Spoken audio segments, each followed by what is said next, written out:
is the Beauty Dossier, where skin is examined from the inside out. Each episode, we open a case file on a beauty industry claim, and we look beneath the surface at biological function, structural integrity, biophysics, and long-term consequences that are often overlooked. Today's file, the synthetic tax. What metabolic cost are you paying for potent skincare? In this episode, we're asking the question every woman who loves her vitamin serums should hear. When you apply a potent vitamin serum, hoping for brighter skin, smoother texture, and that lasting glow, what if your skin is quietly paying a hidden metabolic price? What happens when those isolated compounds work alone instead of supporting the natural, synergistic partnerships your body orchestrates at a cellular level? And now we introduce the claim as the beauty industry presents it. Pure, potent, single-ingredient vitamins are the gold standard. The more concentrated and isolated the compound, L-ascorbic acid, retinol, niacinamide, the faster and more dramatic the transformation. Simpler is superior. Stability reigns. Apply daily and your skin will be reborn. But does the industry acknowledge that true, lasting radiance comes from these deeper synergistic relationships inside the body, the ones your skin quietly reflects every day? Or does it crown the isolated compound as the hero, never mentioning the hidden metabolic cost your skin may be paying? This is where the investigation begins. All right, Lauren, let's get Okay. into the synthetic tax. Yep. Here we are. We're going to be talking about vitamin compounds and vitamin complexes, biological complexes, because they're very different. So, an isolated compound is a fragment of a story, whereas a biological complex is an entire saga, you know? Um, A whole yeah. story. Yeah. Story. And I think to really anchor us into a visual and how to perceive this, we can think about a whole forest. And a biological complex is an interoperable forest, and you are that forest. Your body, your whole system relies on interoperable relationship. And when you are utilizing nutrients and nutrition and putting inputs in your system, your forest, it is not a standalone event. And somewhere along the lines, man thought that he, she, us, we could override the intelligence of nature, single things out, and then make it more potent, make it better, redo nature and make it so it works for us instead of we work within it. And that's where we're getting into trouble and where the entire industry might be looking at it a little skewed or not so totally informed with how the body actually works.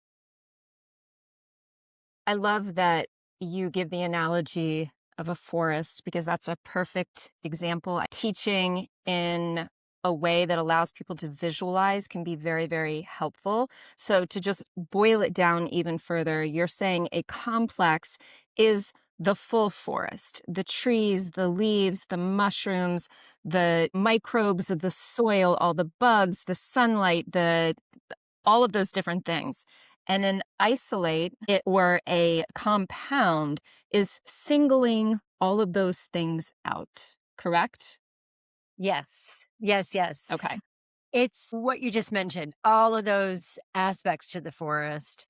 If you have something singled out, you're going to have a forest that is going to have to compensate. And I think that's really the main information that we want to present is that When you deliver something that is isolated and it doesn't come with that full spectrum, like let's say you're just delivering trees and you don't have the microbiome of the soil, you don't have the insects, you don't have the birds, you don't have the forest floor covering and all sorts of aspects that make the trees their full communicative selves, right? You don't have all those Hmm. things. Then it's going to be a communication that is not in its entirety. And you can't really run a forest without the dirt. You can't run the forest without the birds. You can't run the forest without the microorganisms and everything in between. And so when we can kind of zero in on that visual, we can apply that to our systems. And so when you are engaging in a biological complex, which is a full spectrum nutrient rather than an isolate, it's going to have a series of actions. And those actions are going to be the primary nutrient, the enzymes, the coenzymes, the mineral activator, and then also the antioxidants. All of those things Hmm. are happening in a step event. So it's actually a verb and not a noun, whereas an Action isolate would, versus single, right? yeah, yeah, where an isolate would be like a noun, and then a complex is a verb, but the noun is left without action because your body still has to perform that action to compute what you're inputting. So if you just input one nutrient, what in terms of all of these complexes that happen, just the primary nutrient, but in isolated form, then your body still has to figure out what to do with the enzymes, what to do with the coenzymes, what to do with the antioxidants, and what to do with the mineral activators. So, in the face of that process, and needing to complete that process because that's how nature works, that's how the forest works, that's how your system works. The body is going to have to improvise, and it's going to have to resource those other steps in the verb that is the nutrient, and it's going to have to leach and steal from your future, from your past, from your now. It steals from different aspects of you so that it can complete the process. And so thereby we can sort of examine that when you engage in just an isolate in a single noded delivery of a nutrient, you are sort of hindering yourself in the hopes that you're helping yourself. And that's the paradox. Yeah. I want to add too, when we're talking about isolating things out, somebody may think, well, it's just on my skin. It's just on the surface. But when you're looking at the deeper layers of the forest, everything works together. Whatever is expressing outside in the skin is happening deeper in the terrain. So I know it's very popular in modern culture to say, oh, I'm deficient in this thing.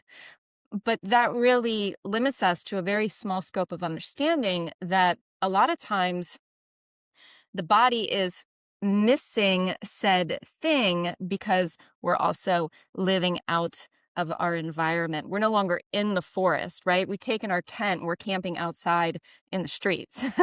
And so to be able to harness or resource the things that are available to us in the forest, which would be the seasons and the sun and the lighting and timing and all of these things are what allow for that internal biodiversity. And then the whole system is flourishing deeper on the internal terrain, which then expresses outwardly on the skin. So I wanted to bring that into focus and also play a little bit of devil's advocate here because the listener may say, oh, well, my serum or my mask or my cocktail cream has all of the missing things, right? It's layered, it's more comprehensive, and it is complex. How would you approach that listener? I'm going to put you on the spot a little bit. If they're saying my Wow. skincare contains everything, Lauren. Yeah, well, that is an attempt, and I think that we have to go through it in sequence and in steps in terms of understanding the way in which vitamins are in partnership and in synergy, and then elements are also in synergy based on the periodic table. And so in terms of your question, so now we have like, oh, this is the magic serum where we added the vitamin D, but then we added the K2 because that's what makes it bioavailable. But now you have kind of a compounded double fake plastic trees situation. Leg, a bootleg version of the real Yeah, thing, a copy yeah. and So paste. so you're Yeah. you're you're working with like fake plastic tree, vitamin D. Let's go D and K2 because that's very popular, Okay. right? They think when Absolutely. we add it, we're going to use vitamin D and then which is made in a lab, which is a hormone, and vitamin D comes from the sun. And we talked about that in the first episode. Vitamin D comes from the sun. It's a light signal, and that signal creates hormone inside of you, for example. And that Hmm. happens throughout the day. Let's say we have a vitamin D plus K2 product Combo. combo. Yeah, whether it's a tincture or it's something on your skin, anything, right? First and foremost, you have fake plastic tree number one, vitamin D that you made in a lab. And then you have fake plastic tree number two, vitamin K2 to try to make that the communication between those two fake inputs. And then you look at it and you think, well, oh, this is amazing science. Thank God we have this to balance that. But really, the the origin of the natural version of the cue, the signal, the input is distorted. So then you can say, well, I'll just add other distortions in my song of to try and harmonize it. But just because you add the distorted partner of the other distortion doesn't mean that it's actually the same thing, right? In my mind, as you were saying that, I'm seeing a seesaw, right? Let's move a little bit on this end, and then whoop, that starts to come up. And now we have to compensate a little bit more. But what I'm hearing from you is when it's in a synergistic relationship, there's no trying to balance out the scales or even out the scales because it knows what to do with the contents of what's in that formulation because it's nature encoded. Yes, yes. For example, let's look at a seesaw and let's look at vitamin A and vitamin D, which are on a seesaw, right? And let's go back to the vitamin D input that it comes from a lab. You're going to input it into your system and then you're going to affect vitamin A, right? And then when you affect vitamin A, it's going to tip the scales and it's going to deplete vitamin A because you're adding the vitamin D, right? But then you're like, okay, now I'm going to add vitamin A serum, which is a retinol. And that retinol isn't in its full synergistic form. So therefore, now you have an imbalanced seesaw and then you're trying to add the signal back in, but it's an incomplete signal. And in that incomplete signal, it doesn't have, for example, the saturated fat, like phospholipid delivery system. And it doesn't have all of those cofactors that it would have in nature. And so you're kind of double off balance from there when you try to your question, when you try to take something that is synthetic and then balance it with another synthetic and then try and say, well, if you want to keep the seesaw or balanced, then we're going to have to add the other synthetic on top of this synthetic so that we're going to zero out. That it doesn't really work that way because there's lots of other micro doses of Hmm. processes that are happening. So it's cofactors, it's, the antioxidants, it's also mineral imprints with our which are like mineral activators, all sorts of other multi notes going on in the band where you just, instead of just bringing in like, okay, we're going to bring in this tuba so he can play the song. But if it's just going to be more noise because you don't have all of the other accents that are keeping the harmony. To help the listeners understand what this would look like in real time, I see it as you're using those skincare creams and the lotions and the serums and all the things that are promising a result. And you start using it and you go, "Ah, my face is so dry." And then you go to your esthetician or you watch a TikTok reel or somebody in the skincare space and they're claiming, "Oh, you have dry skin? This product, this is going to fix that." And it becomes another isolated compound. And before you know it, your building blocks are isolated compounds. Whereas if you look at nature, the building blocks are already there.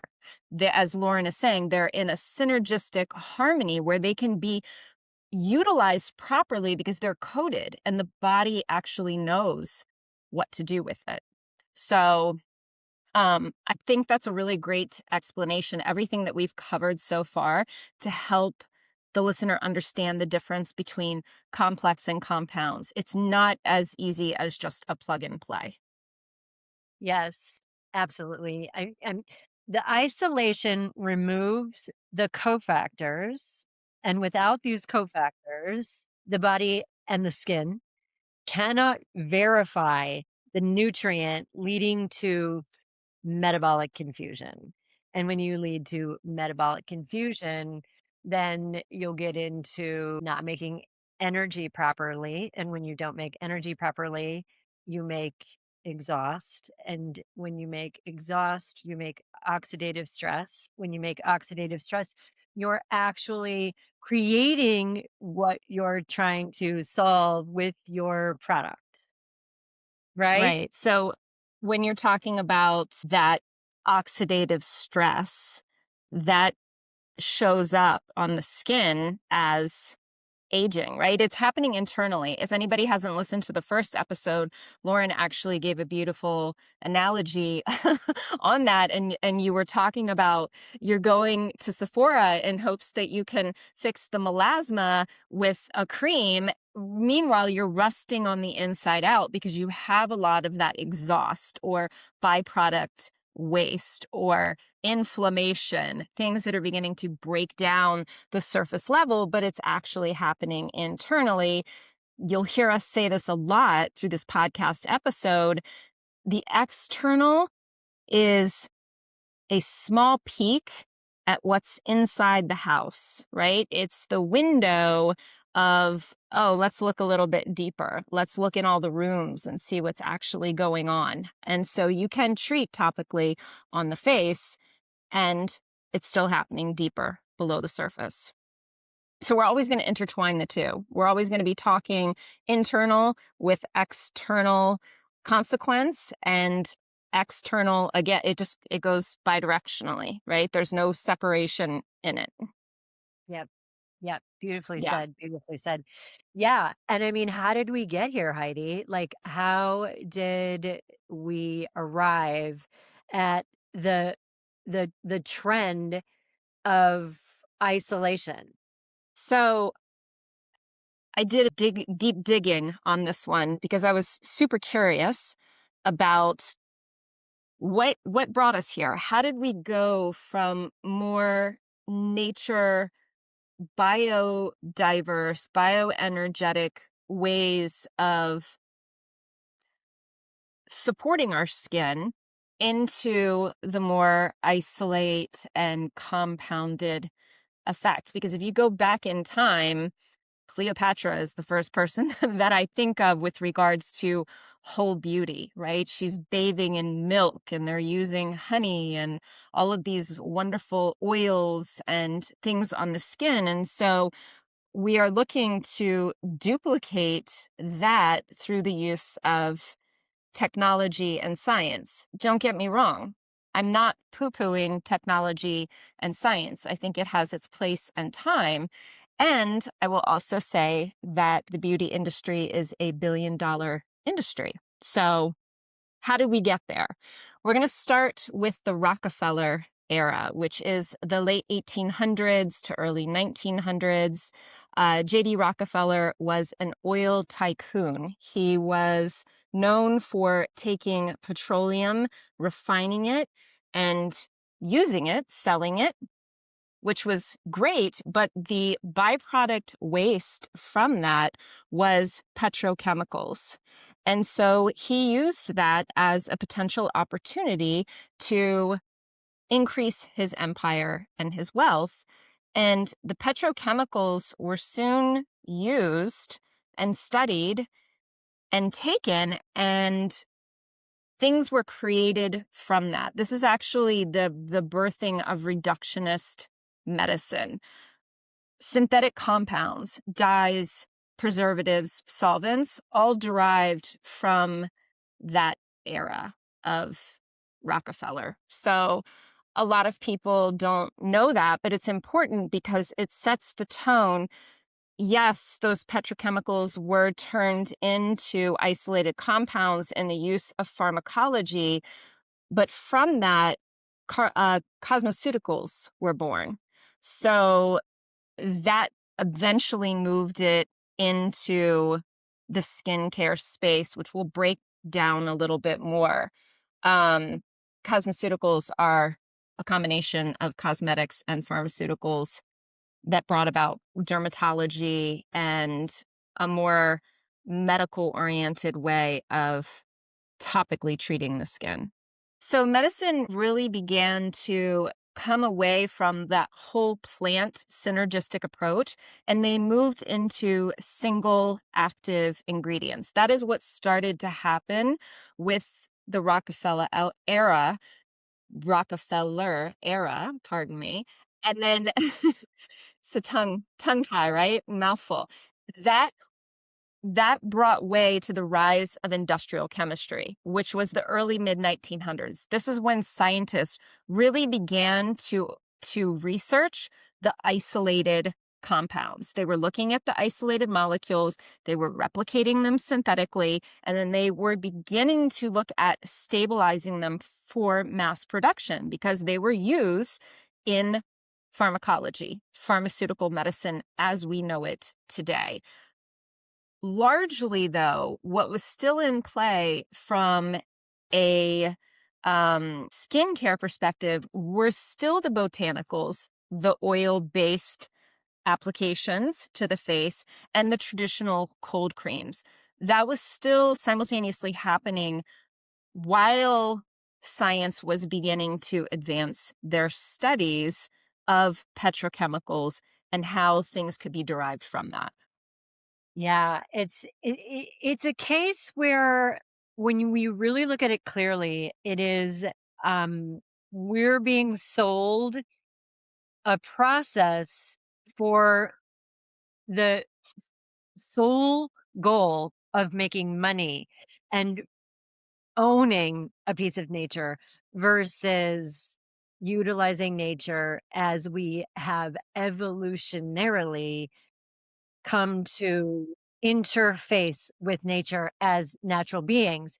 So we're really, as you're explaining this, what I'm really thinking about is how there was a tug of war between naturalists and then futurists, but futurists with Yeah. profit in mind. And that profit really designed most of our modern skincare industry. And we don't even really realize it in terms of petrochemicals. The solvents in, for example, retinol are derived from petrochemicals. And Mm-hmm. we'll be speaking about this in in depth in the next episode.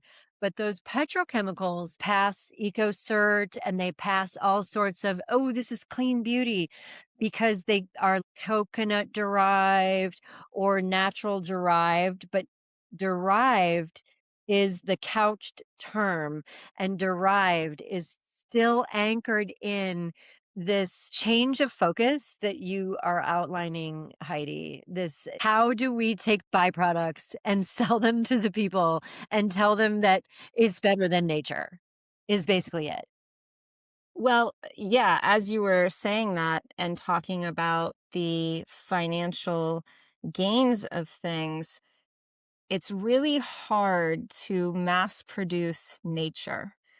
You can produce a molecule in a lab by replicating it easily. Nature, it's too synergistic, it's too variable. So science is all about outcomes, right? And charting them from this to this. And while nature is predictable in some ways, right? If you're looking at cycles, that's one thing, but there's there's so much with the elements, right? You need seasons in order to grow certain botanicals and certain herbs and the different things that skincare once was. You can't replicate that in a lab. So you No, you can't can. patent nature, Yeah. but you can patent a molecule. You can extract a molecule and reproduce that time and time again in a consistent way. On the flip side of this Rockefeller wave, and everyone's like, this is amazing, this is new. There was a man named Dr. Royal Lee, who is the founder of Standard Process. He lived from 1895 to 1967. And back in the day, he was pioneering the field of whole food nutrition and basically like a prolific inventor utilizing nature herself, who fundamentally challenged that reductionist view of vitamins and minerals. And now, I mean, we can talk about modern Standard Process and be like, oh, I don't know. There's lots of, how things It's evolve and changed. grow It's and not change. Yeah. Yeah.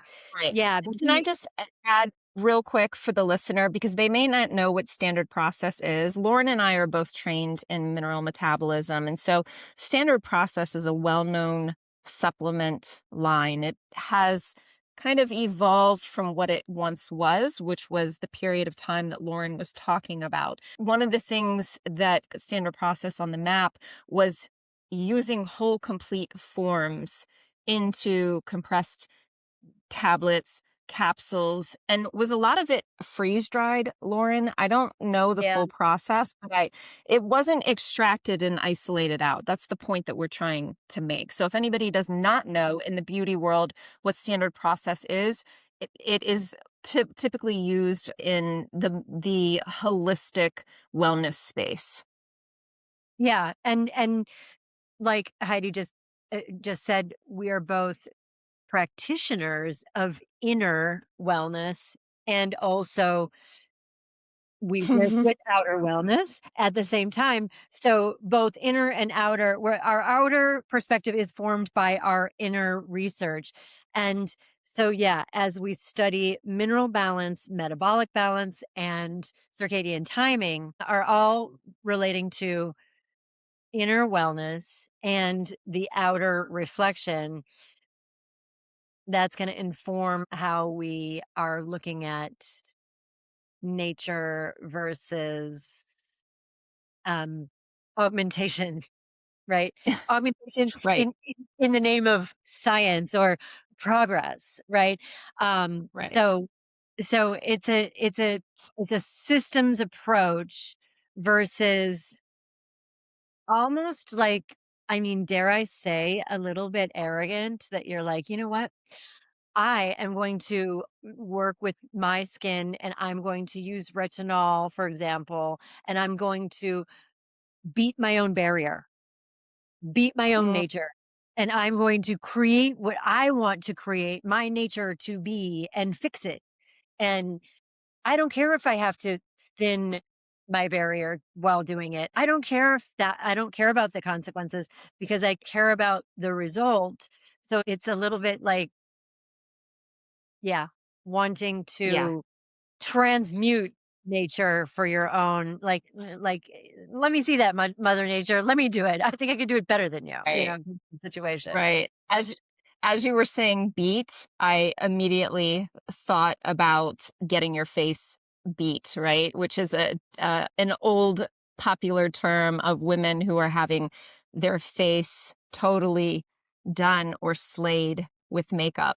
As you were saying beat, that made me think of that. Yeah, yeah, yeah. I have a 19-year-old niece, and so those terms come into my orbit or used to. Okay. Oh, okay, that's the term. Eat your face with makeup. Um, yeah, yeah, basically, like, yes, exactly.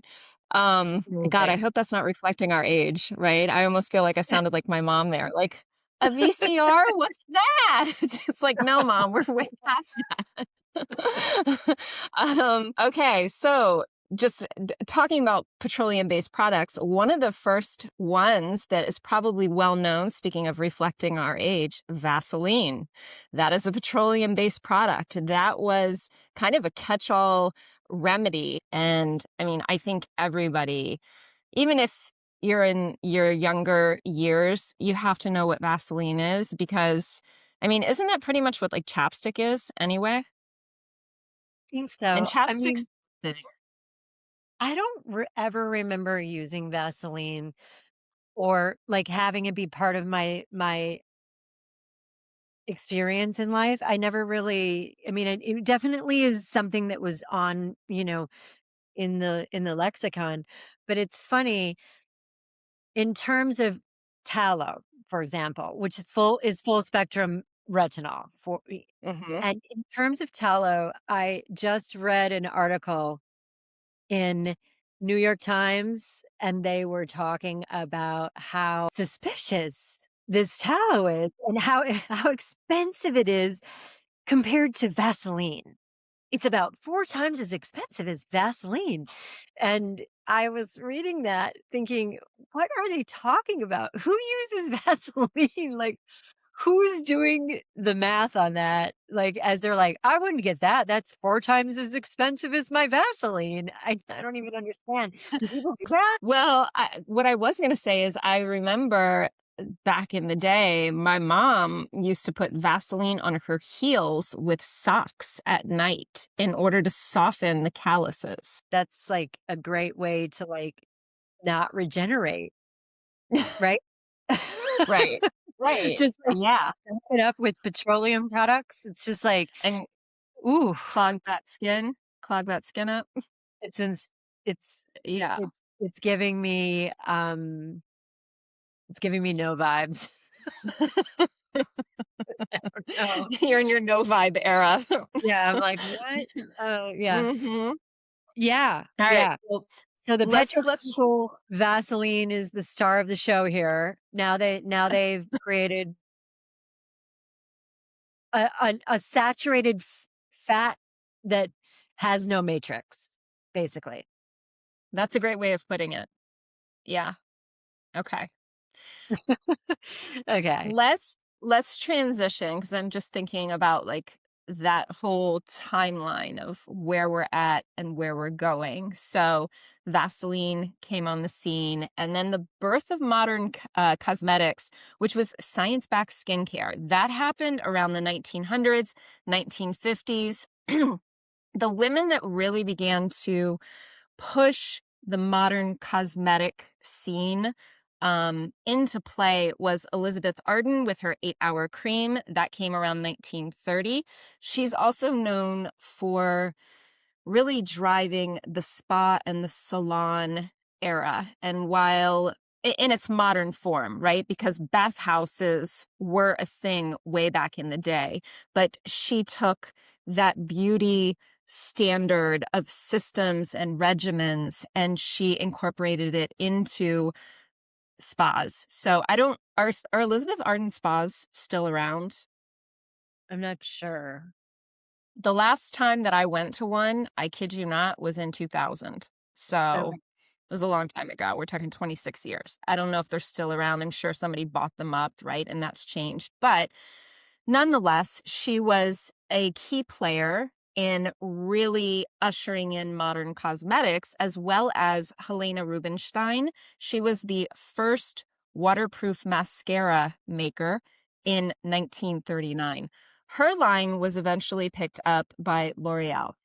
Mm. And then Estee Lauder, she really focused in on scaled beauty. You can think of beauty counters and gift with purchase. So you can see all three of these women, they created these products or these industries within the industry that needed to have shelf stability and the ability to scale. And so modern science, studying petrochemicals, being able to isolate them and pull from it to derive a isolate was super important for the advancement of skincare as we know it. It began merging beauty with emerging science. And that was really kind of the full throttle of now bringing it to what we know today. That was the start of things.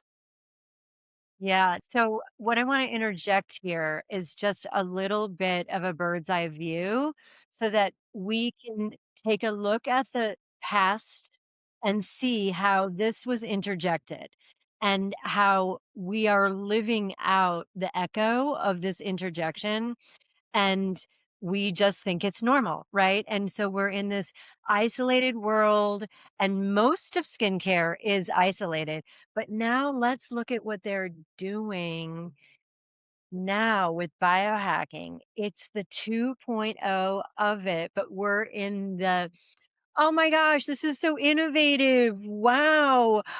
Waterproof mascara. My whole life has just shifted, right? Like when we're in these like molecules and biohacking, you know, uh, peptides and all sorts of things for cellular renewal. And oh my, I'm going to add more of this endogenous thing that the body system creates.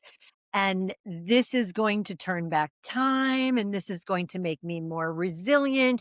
And then I'm going to have cellular stability. But it's the new version of what we're talking about. So just so we can anchor into that and see ourselves rather than be unconscious, because while they were experiencing the new spas and isolated things, this is so scientific. I'm so excited.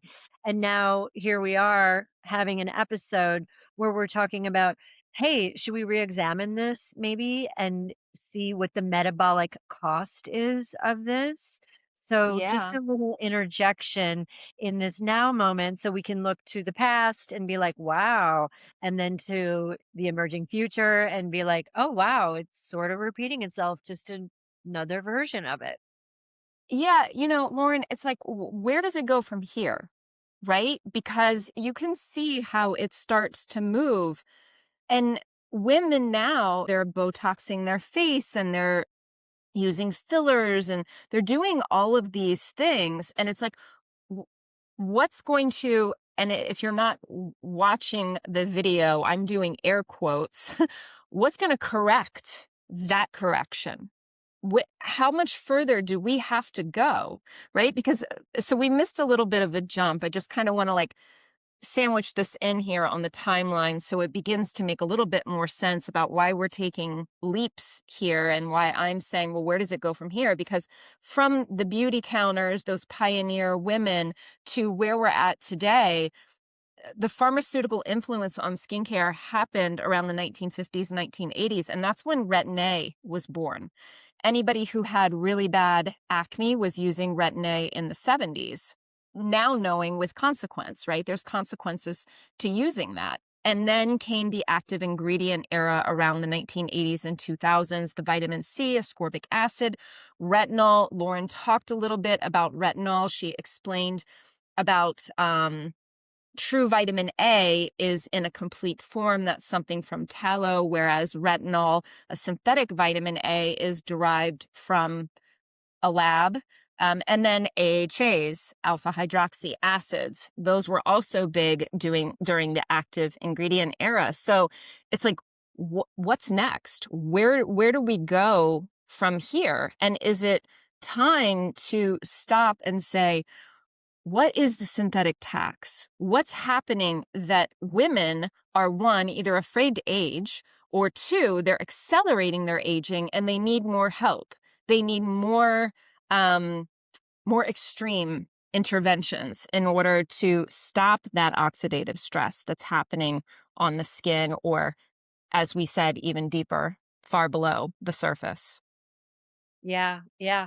Um, it's not understanding the forest for the trees, and what really is the skin. True skin health is going to be a reflection of true bodily health, and true bodily health is a reflection of your bioenergetic coherence. And the bioenergetic coherence is the symphony of everything. And so, like you just mentioned in the, in the 70s, where they were like, what should we do with all this petroleum? And, now that we're not on the gold standard, we need to just, Let's make a pharmaceutical. yeah, we're gonna make money. So Yeah. in all, I mean, you can look at all of the political things that occurred that would create these trends and overarching cultural transformations. But I digress. In doing so, they have sold the complete forest for the trees. And I think that what we're really trying to explain, and if you listen to our first episode, we go over the basics and the foundations of what do you mean? What would create that coherence? But what Mm-hmm. we're trying to explain is the the nutraceutical, or the take two of these and call me in the morning mentality, is forever a band-aid. And not only forever a band-aid, but then also creates maybe a new gash that you weren't expecting in the future from said band-aid without Mm-hmm. recognizing. Because in terms of the communication breakdown that is occurring, the body has to compensate for that communication breakdown. And in doing so, it's getting less and less and less coherent. And when it gets less and less and less coherent, it's getting less and less able to manage the main aging factor. And the main aging factor is oxidative stress, mismanagement metabolically of energy at the cellular level, at the ATP, at the base level. And that is what pushes the clock and ages you forward faster, what Right. uncouples you from being resourced so that you age faster, right? And steals from your future to try and hold back some sort of graceful inevitability. Like, you're inevitably going to be in your 30s at some point from your 20s, and then you're inevitably going to be in your 40s and your 50s. It's going to happen. But when you are isolating the trees in the forest and then planting them in fake dirt, you're going to not arrive at those touch points in your evolution fully resourced. Right. I also want to add, I know you and I were talking about doing a future episode on this chronological age versus biological age. And you had just talked about 40s and 50s. We have been trained to mentally see ourselves on this very linear timeline.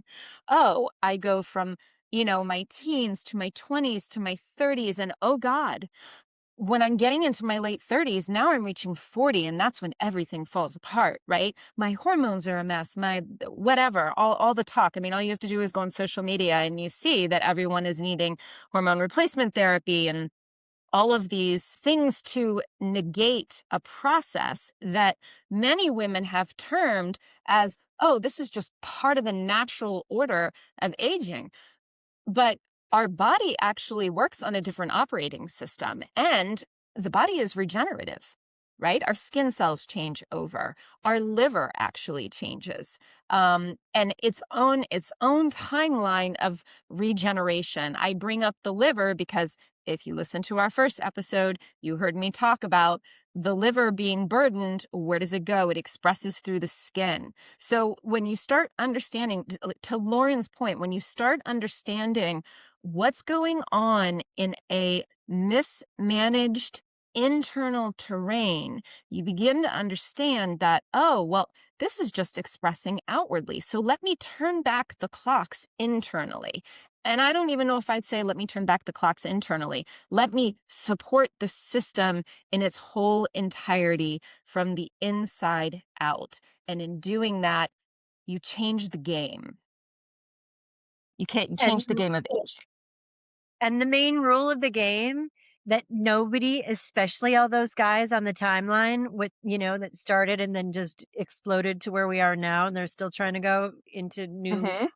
aspects of fuckery. Um, right? The, the, Now that you said the that, spo- we have to put it in explicit. We have to put it in explicit on our podcast oh, episode now maybe that you said fuck. I'll, That's okay. I'm fine with I'll bleep it out. it. Let's So not. the spoiler to all of this, Heidi just mentioned your liver. Your liver cells don't know that you are 37. They don't know that you are 42. And they don't know that you are 25. They have no age. Like, you think you have an age. And that goes for every cell in your body. And in terms of that, and I know that that's kind of woo, but in the woo of it, in the awesomeness of it, you don't age like they sold you that you age. Hmm. And so you would not need to pull out the big guns of something that fast forwards your barrier and your barrier and your barrier to try and like give you a result driven effect. Because what are you fighting? You're fighting a bunch of cells that don't even know that they're 37 years old. You don't have Right. to actually do that. What you do have to do is create coherence metabolically, minerally, and circadian interaction wise. And in that coherence, the optimization of your cellular structure that doesn't know your age will give you a score of not being as old as the timeline says you are. And that's the whole secret to aging well and this longevity nut everybody's trying to crack, right? But Right. the more you try to crack the nut with fake nutcrackers, the crazier the nut crack is going to get. And you're just going to step on your own 2 feet. You know what I mean? I love your analogies. They crack me up. And I know you're getting serious. Anytime you do the hand mic, I'm like, oh, she's about ready to pop off. Stand out of Lauren's way. She's going off. She's sounding off. I'm here for it. I'm here for it. Yeah. Um, to talk about oxidative stress. So a lot of the skincare products, and this goes hand in hand with the title about the synthetic tax, right? What your skincare is actually, costing you. So much on the market is antioxidant driven, right? You have the things that are supposed to squelch that aging process. I want to talk a little bit about the biological cycle to life, which it runs in loops, and it is a regenerative chain. So what does that mean? It means that everything has a beginning and it has an end and it restarts. It moves in a circle, essentially. And oxidative stress, it's not as easy as, oh, my skin is aging, so let me use an antioxidant, because antioxidants can be paradoxical, meaning they end up having an opposite effect where they're actually driving more oxidative stress and more inflammation. So I want to talk about that, but I also just want to add, um, for people who aren't aware fully of what oxidative stress is, they think it's just aging, but it's actually accidents with oxygen. Hmm. And the body is supposed to metabolize oxygen in a way, it's a very tight, regulated process in the body. And when that doesn't happen, oxygen, it can create very volatile conditions. I live in South Florida. Because of the climate here, the sun, the moisture, you leave something out too long that is a metal and it rusts. And that is oxidation. Why? Because you're taking a metal and you're putting it in an environment that has moisture and heat and the sun. And so that metal begins to rust. And that is essentially what is happening on the surface of the skin. But as you brought out, Lauren, last time, inside the body. Yeah. Yeah. And Yeah. the rusting is happening inside of you, and that is basically aging and aging your cellular age, and it's being displayed on the face, on the Right. skin. To think about oxygen being volatile, just think about somebody who's on an oxygen tank and they're, like they have a medical oxygen tank and then they smoke a cigarette and then like blow up their whole house. That's basically right. That's Yeah. that's a good way to describe that oxygen is dangerous and it's Right. volatile and we have to utilize it for our energy. However, the coherence is when you turn oxygen into water in your body, Hmm. and then that transformation creates, um, a utilization where you don't have inflammation and aging and rusting Right. and all of the negative volatility of oxygen. Right, right. So I know we are going to talk a little bit about the periodic table of elements to help the listener understand the relationship of minerals and how they work with regards to the body, and metals as well, because medical metals tend to be volatile, not all of them, but I want to talk about like the free radical damage. That's what's happening on the face, or lipid peroxidation, where you are having oxidative stress happening on the external skin, because when you have a unstable molecule, right? You could think of free radicals as what happens when you're exposed to ultraviolet rays, right? The sun, just naturally that happens, or stress, or pollution. A lot of the stuff that's in the air creates free radical damage on the surface of the skin. It's also a natural process that happens inside of the body with the process of mitochondria, the body making energy. So you can't really avoid it, but you do need to manage it.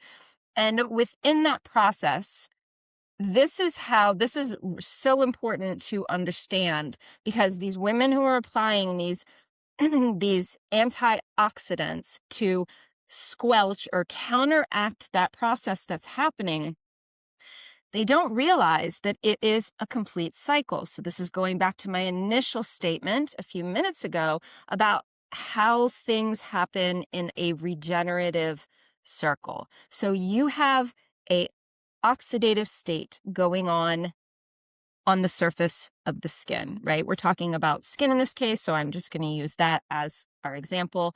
And then Vitamin E is supposed to come in and neutralize that oxidation. But then the vitamin E itself becomes oxidized. And so what happens then is vitamin C in its complete form. Lauren, I'm going to let you touch on that in just a second when I finish this cycle out. Vitamin C in its complex, complete form then comes in and it regenerates the vitamin E. Glutathione is needed in order to regenerate the vitamin C. Glutathione is naturally occurring in the body.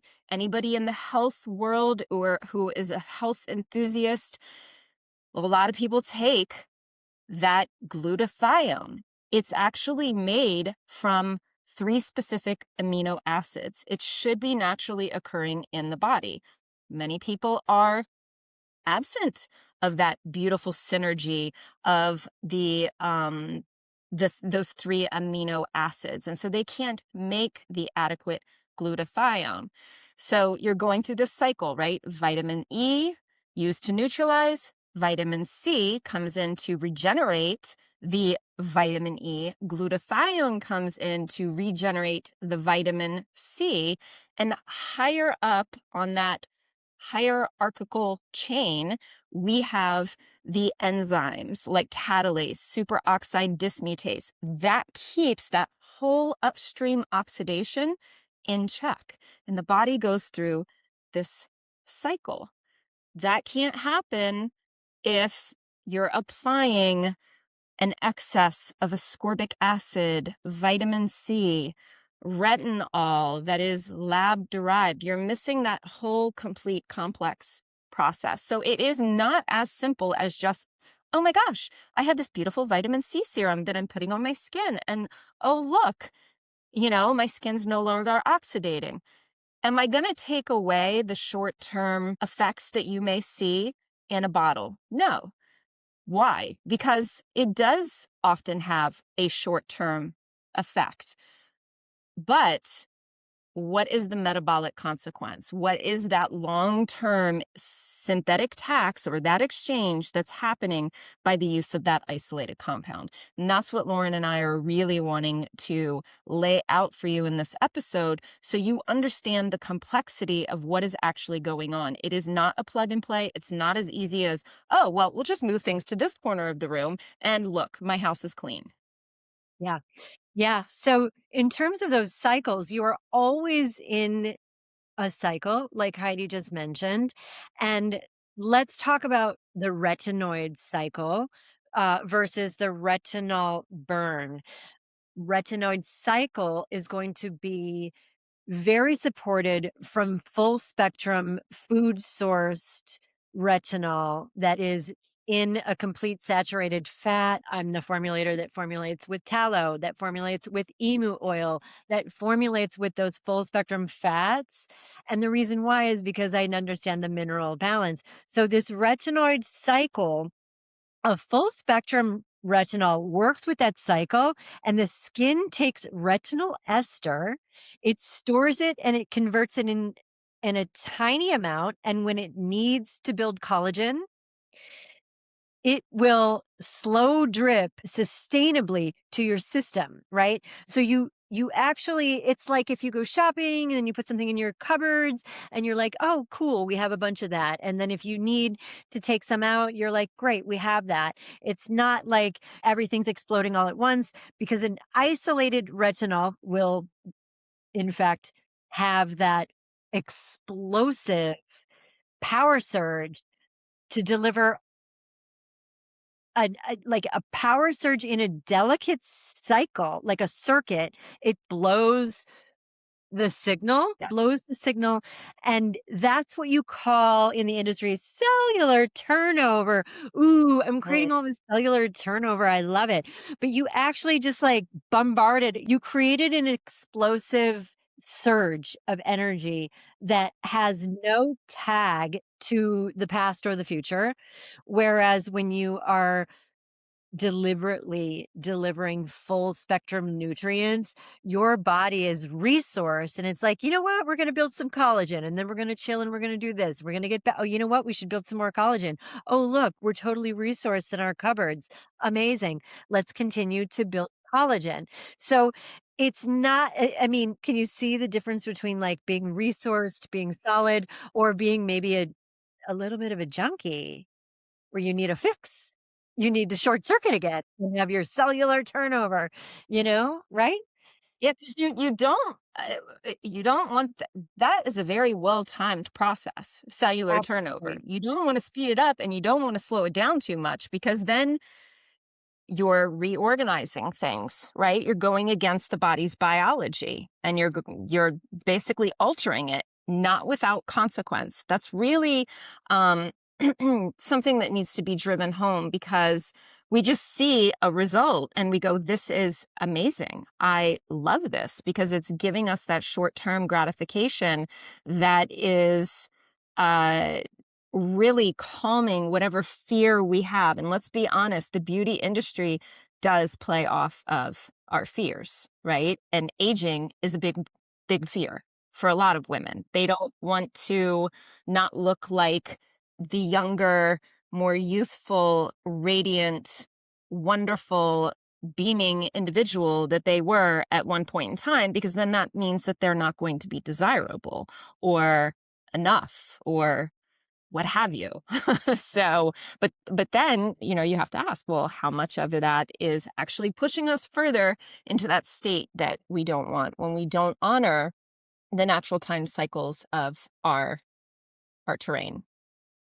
Yeah, and in terms of metabolism, Mhm. you can look at, are you making energy or are you making exhaust?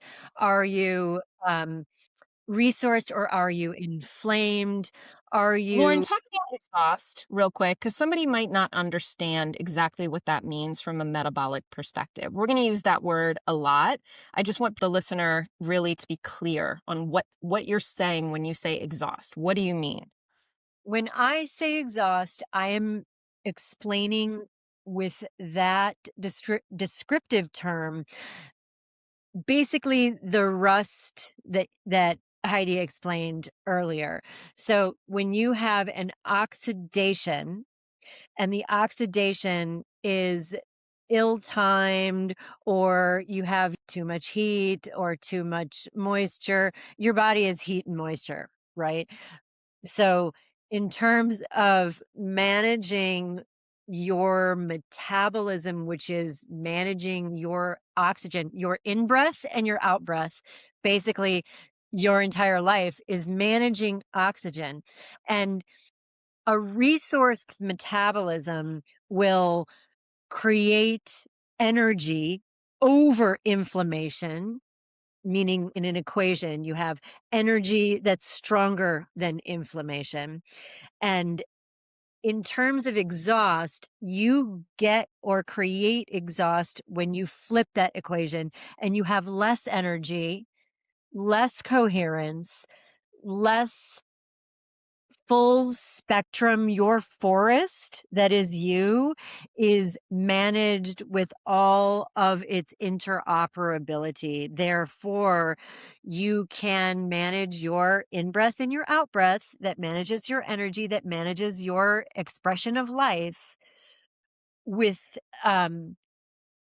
more energy versus less energy. And less energy is caused by confused signals, mistiming, miscommunication. So, in the beginning, we talked about an isolate being just a fragment of a beautiful paragraph, not the full story, right? So, in that management of that fragment of that story, the body is not resourced. So, that equation is going to flip upside down, and you're gonna have inflammation on top and energy on the bottom, lack of energy, and you're gonna be like, "I don't know why, I'm just very tired. I just don't have any energy, it's so weird."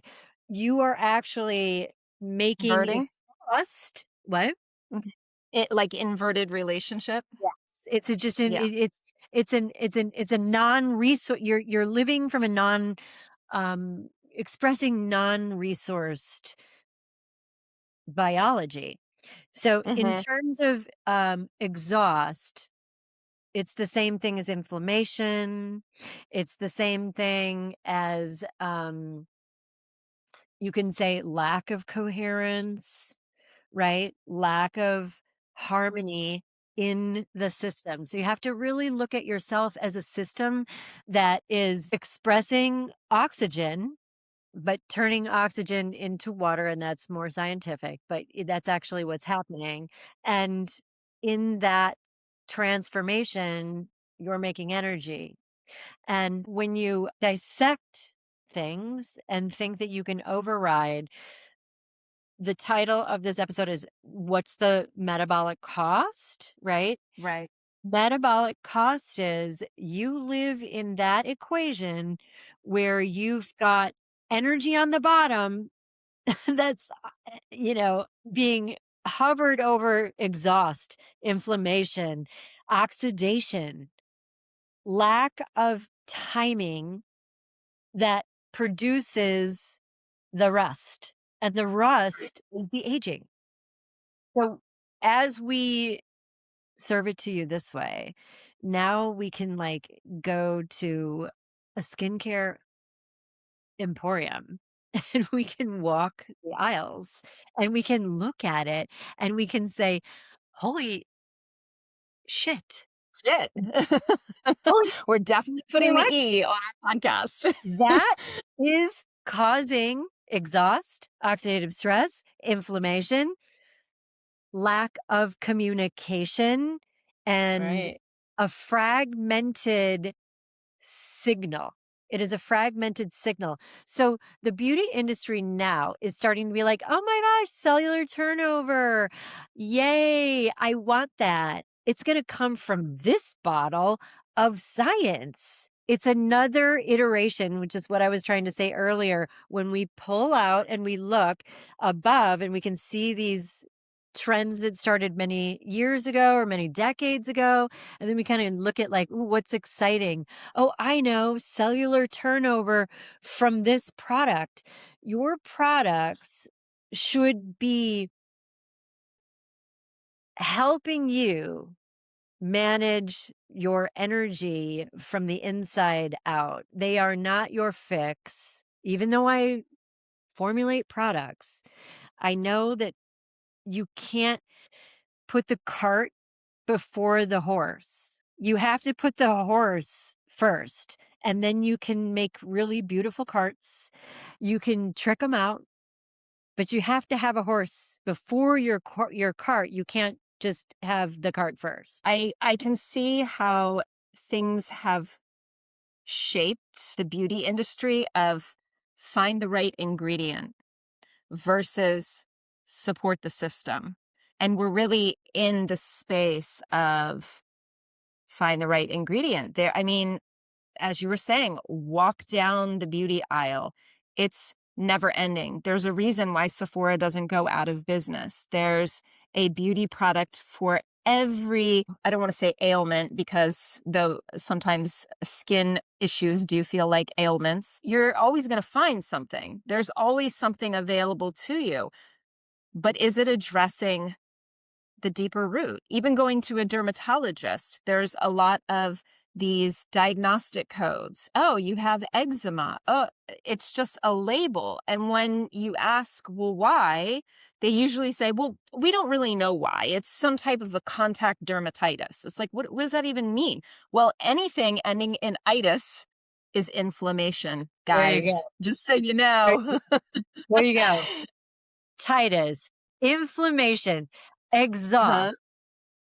Exhaust on the top of your equation where energy is not as strong as your oxidation, as your inflammation. It's basically inflammation. You're right. It's not managed. Your oxygen is not being managed, and then it's becoming reactive, right? A reactive oxygenated state is that person smoking the cigarette toting that oxygen tank that Lauren talked about. And before you know it, you now have an implosion. Blowing up the block, the whole block. Blowing, blowing up the block. Yeah, if you're going to be famous, that's not what you want to be famous for.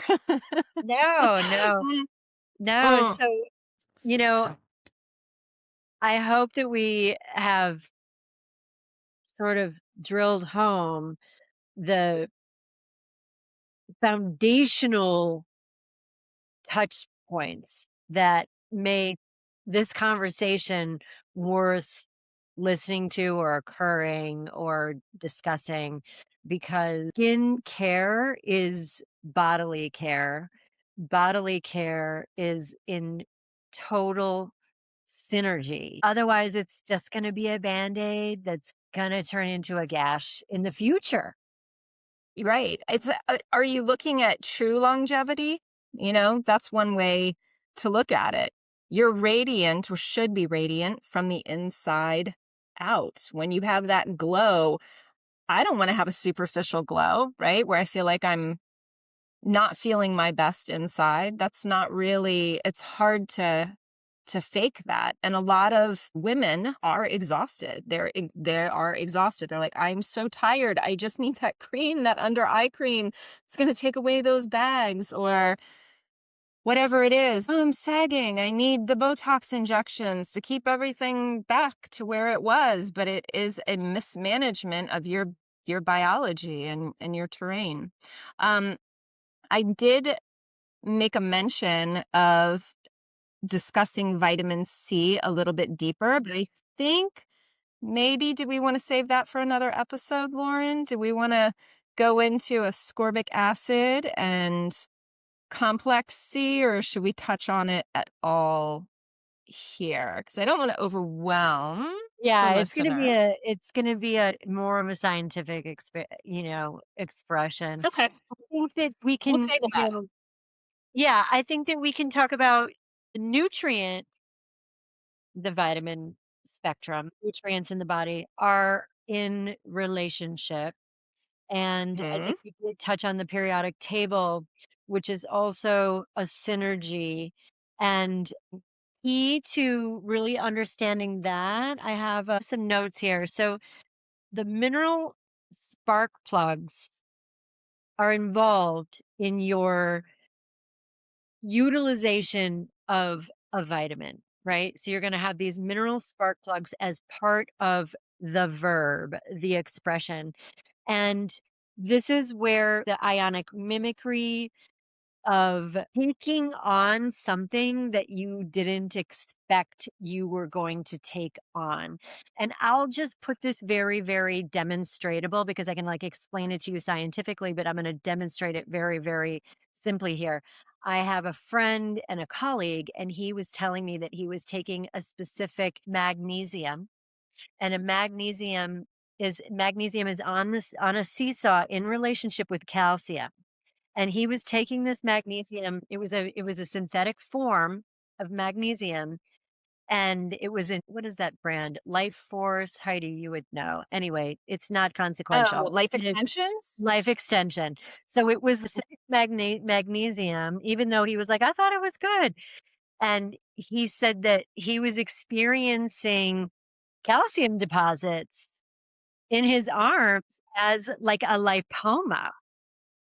And I said, you know what? That is due to disrupting the seesaw of magnesium because you added too much. So the calcium got scrambled and didn't know what to do.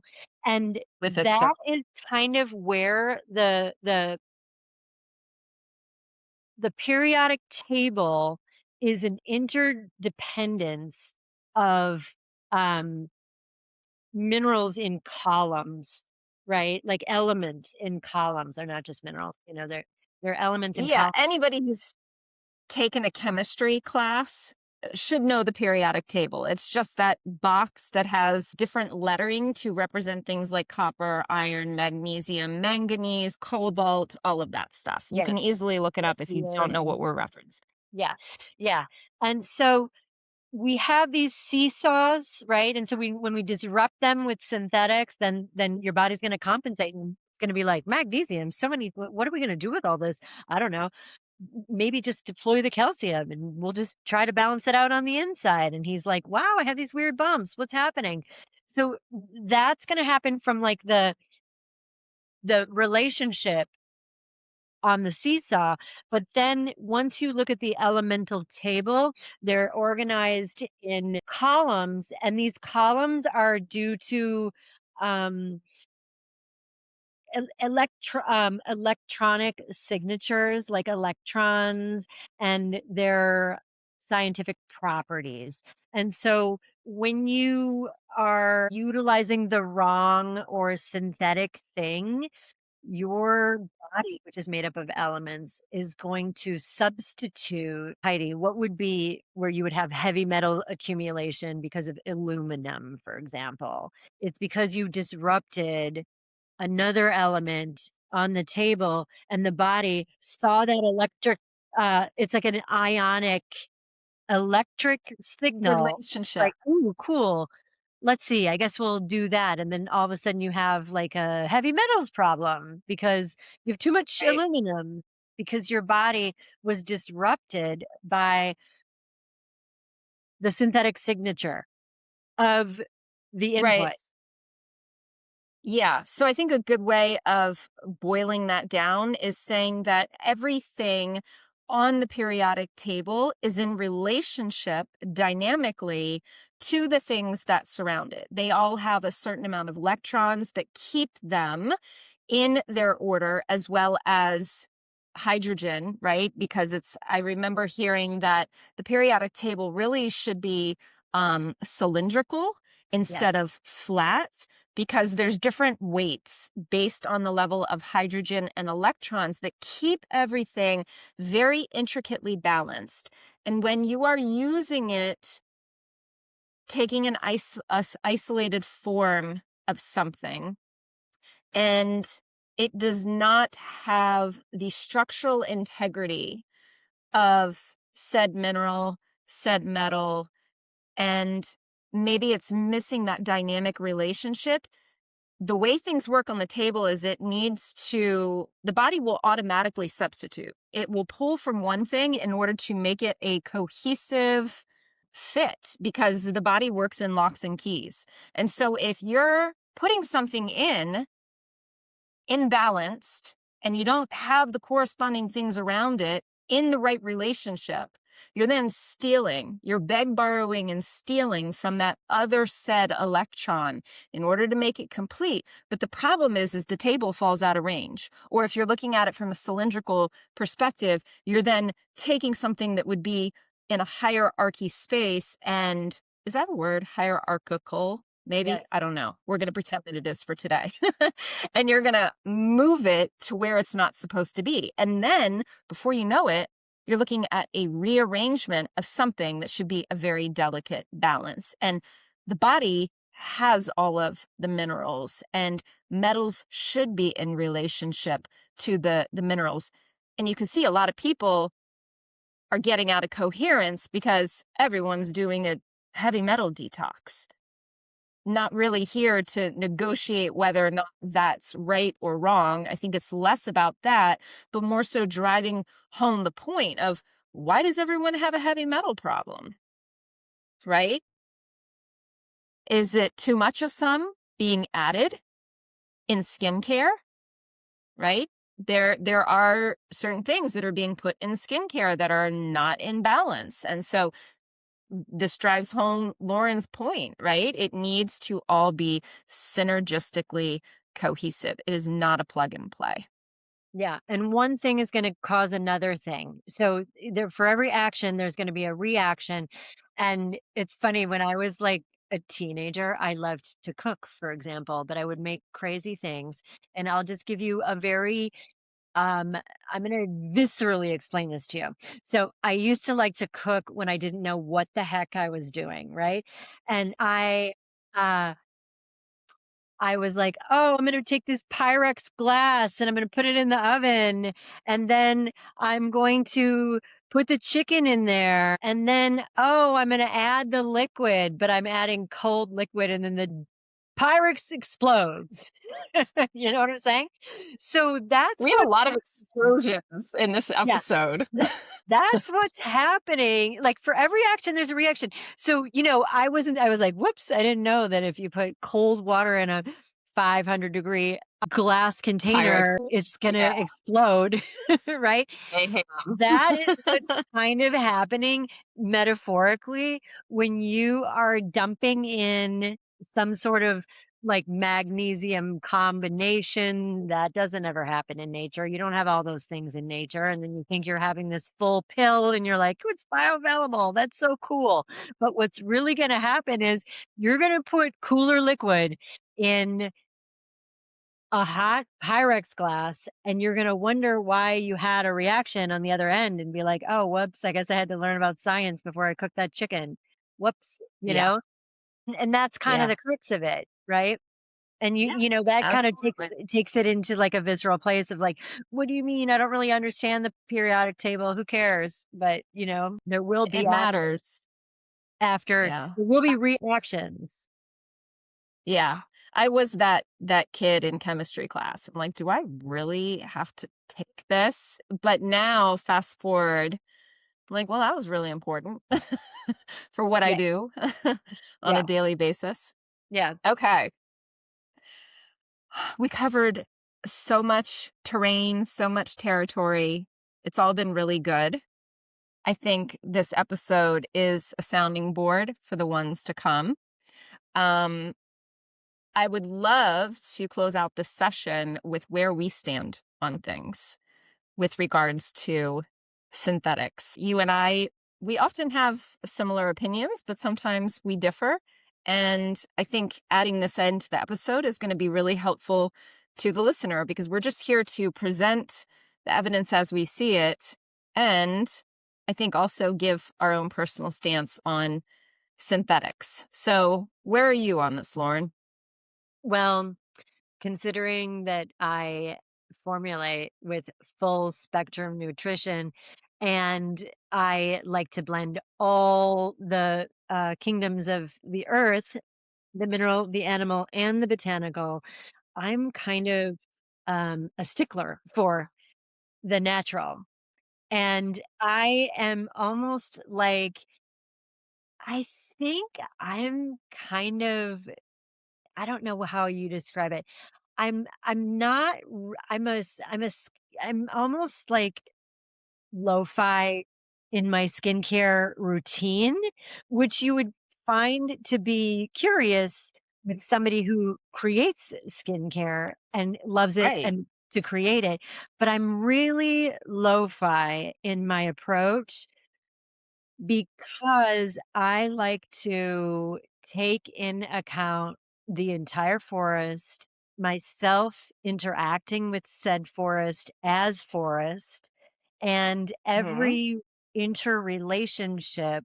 And then also, on top of that, I really like to lean into my own ability to heal and regenerate. So everything that I do for the inside and for the outside is very much so. I am a purist and a regenerationalist. I want my body Yeah. to do the work. I don't want the product to do the work. That might be counterintuitive to make products that are result driven, but the result is a bi-directional communication between you and the elements that are in the product. And I want that full dialogue. I want long chapters of poetry between me and my skincare. That's how I am personally. That's my verdict. And I don't know if I'll That's your verdict. deviate. All right. I feel like Yeah. I need a gavel. Yeah. How about you? What's your verdict? So, yeah, this might surprise some people, maybe, maybe not. I don't know. I I have definitely been that person who has taken isolated things in different forms, whether it be topically on my skin or internally. I don't do so much of that these days anymore. I ride the wagon that you are. I'm more on the natural side. However, when I'm working with people, I always say that we are working with your uh, bioindividuality to return you back to your physiology. So the bioindividuality are the choices that you've made that put you in, I don't want to say the rut, but usually it's a rut, right, of where you are.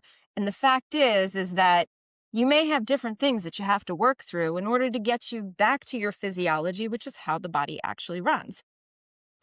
Oftentimes, that looks a little bit going forward and coming back and having crutches along the way while simultaneously supporting the organism as a whole. That's very different than solely relying on said thing to fix all your problems. I'm not into magic on that front.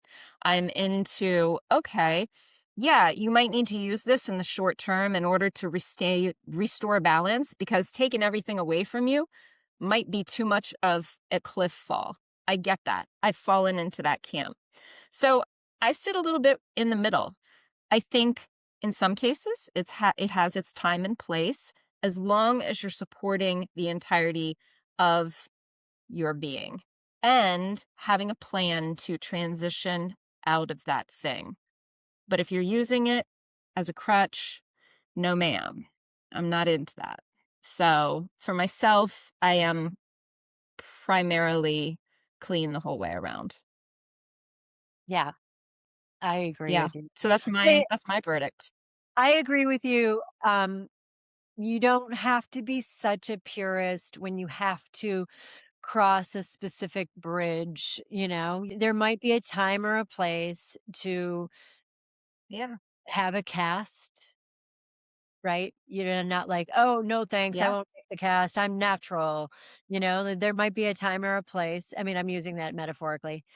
Um, yeah, I Yeah. totally agree with you. But it is realizing your materials and realizing how you are the sole regenerator, and Mhm. Yeah. your journey might involve pockets of need. Yeah. As we bring this case into focus, what we're really looking at isn't just what's in the bottle. It's what the skin has to do with it once it's there. Because while these ingredients can create change you can see, we don't often stop to ask what it takes for the body to keep up with that change, which begins to shift the question from what kind of results we're getting to what it's costing the system to maintain them, and whether those results are long term or simply short lived. Before we close today's file, we want to hear your perspective. What questions remain? What evidence deserves further examination? Because sometimes the most important conversations lead us to reopen the file. Your perspective may shape the next investigation.